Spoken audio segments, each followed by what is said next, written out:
नमस्कार मित्रांनो, या पद्धतीचा गणित बघा आपल्या पोलीस भरतीला येऊ शकतं. सोपं गणित आहे. याच्यामध्ये बघा काय सांगितलं आहे, सरासरी काढा. आपल्याला दिली आहे संख्या 88, 89, 90, 64, 77 आणि 90. म्हणजे एकूण आपल्याला 6 संख्या दिल्या आहे. सरासरी काढण्यासाठी काय करावं लागतं, त्या 6 संख्यांची बेरीज करावी लागते. संख्या 6 दिल्या म्हणून त्यांना 6ने भागावं लागतं. म्हणजे काय करावं लागेल आपल्याला, आता बघा इथे बघून घ्या.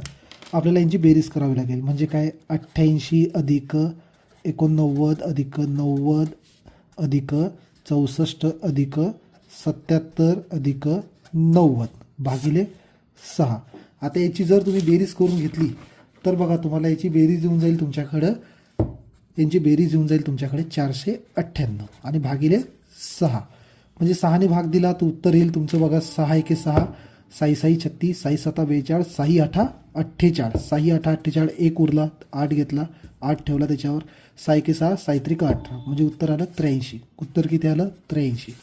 समजून घ्या, इथं जर कधी 5 संख्या दिल्या असत्या तर तुम्ही 5नी भाग दिला असता. तर इथे 6 संख्या दिल्या म्हणून आपण 6ने भाग दिला.